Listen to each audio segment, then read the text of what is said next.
যারা নিজেদেরকে সংখ্যালঘু সম্প্রদায় হিসাবে বিবেচনা করেন, সেই সম্প্রদায়ের উপর কিংবা তাদের ধর্মীয় স্থাপনা অথবা বাসা বাড়িতে হামলার ঘটনা ঘটেছে।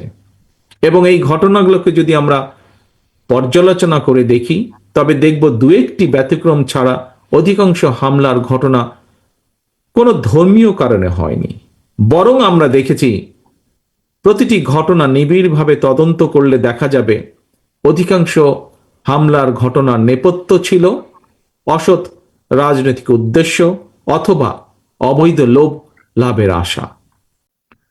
হিন্দু ধর্মাবলম্বীদের সবচেয়ে বড় ধর্মীয় উৎসব জন্মাষ্টমী উপলক্ষে হিন্দু সম্প্রদায়ের প্রিয় ভাই বোনদের সঙ্গে বিএনপি আয়োজিত আজকের এই শুভেচ্ছা বিনিময় অনুষ্ঠানের সম্মানিত সভাপতি জনাব মির্জা ফখরুল ইসলাম আলমগীর, মঞ্চে উপস্থিত সম্মানিত স্থায়ী কমিটির নেতৃবৃন্দ, উপস্থিত অন্যান্য নেতৃবৃন্দ, আমার সামনে উপস্থিত হিন্দু সম্প্রদায়ের প্রতিনিধিবৃন্দ এবং উপস্থিত সম্মানিত উপস্থিতিবৃন্দ, আমার শুভেচ্ছা গ্রহণ করুন। আপনাদের মাধ্যমে আমি বাংলাদেশ সহ বিশ্বের সকল হিন্দু ধর্মাবলম্বী ভাই ও বোনদের আরো একবার জন্মাষ্টমীর শুভেচ্ছা জানাই। প্রিয় ভাই বোনেরা, আপনাদের ধর্মীয় পরিচয়কে কেউ যাতে নিজেদের হীন দলীয় রাজনৈতিক স্বার্থে ব্যবহার করতে না পারে, সে ব্যাপারে আপনাদের সকলকে আমি সতর্ক থাকার বিনীত আহ্বান জানাই। আমরা দেখেছি অতীতে বিভিন্ন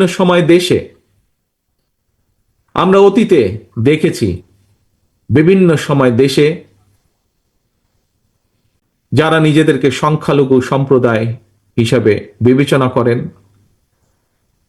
সেই সম্প্রদায়ের উপর কিংবা তাদের ধর্মীয় স্থাপনা অথবা বাসা বাড়িতে হামলার ঘটনা ঘটেছে। এবং এই ঘটনাগুলোকে যদি আমরা পর্যালোচনা করে দেখি, তবে দেখব দু একটি ব্যতিক্রম ছাড়া অধিকাংশ হামলার ঘটনা কোনো ধর্মীয় কারণে হয়নি। বরং আমরা দেখেছি প্রতিটি ঘটনা নিবিড়ভাবে তদন্ত করলে দেখা যাবে অধিকাংশ হামলার ঘটনার নেপথ্য ছিল অসৎ রাজনৈতিক উদ্দেশ্য অথবা অবৈধ লোভ লাভের আশা। প্রিয় ভাই বোনেরা, যে কারণেই হোক না কেন ঘটনাগুলো, কোনো কারণেই যাতে করে কারো ওপর কোনো হামলা কিংবা অবিচার না হয়, সেটি নিশ্চিত করা রাষ্ট্র এবং সরকারের দায়িত্ব। প্রিয় ভাই বোনেরা, এই বাংলাদেশ কোনো ব্যক্তি গোষ্ঠী কিংবা দলের নয়। এই বাংলাদেশ আপনার, আমার, আপনাদের, আমাদের সবার। দলমত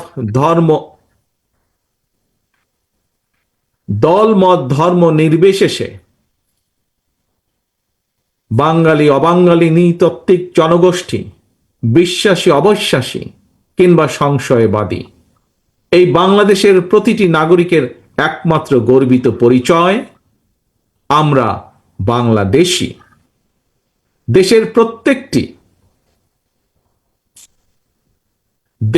দেশের প্রত্যেকটি নাগরিক সকল ক্ষেত্রে দেশের আইন অনুযায়ী সমান অধিকার ভোগ করবেন। এটি বিএনপির নীতি, এটি বিএনপির রাজনীতি। রাষ্ট্র এবং সমাজে নিরাপদ বসবাস নিশ্চিত করতে কোনো দলীয় পরিচয় আবদ্ধ থাকা অবশ্যই জরুরি নয়। ধর্মীয় কিংবা রাজনৈতিক পরিচয় একজন নাগরিকের নিরাপত্তা নিশ্চিত করতে পারে না, কিন্তু একমাত্র গণতন্ত্র এবং আইনের শাসনই দল মত নির্বিশেষে প্রতিটি নাগরিকের নিরাপত্তা নিশ্চিত করতে পারে। প্রিয় ভাই বোনেরা, সম্মানিত উপস্থিতিবৃন্দ, সম্মানিত নেতৃবৃন্দ, বর্তমান এবং ভবিষ্যৎ বাংলাদেশের জন্য একটি নিরাপদ বাংলাদেশ প্রতিষ্ঠার জন্য আসন্ন জাতীয় নির্বাচন আমাদের সামনে একটি বিশাল বড় সুযোগ। সারা দেশে হিন্দু ধর্মাবলম্বী ভাই ও বোনদের দৃষ্টি আকর্ষণ করে বলতে চাই, আগামী নির্বাচনে বিএনপি আপনাদের সমর্থন এবং আপনাদের সক্রিয় সহযোগিতা চায়।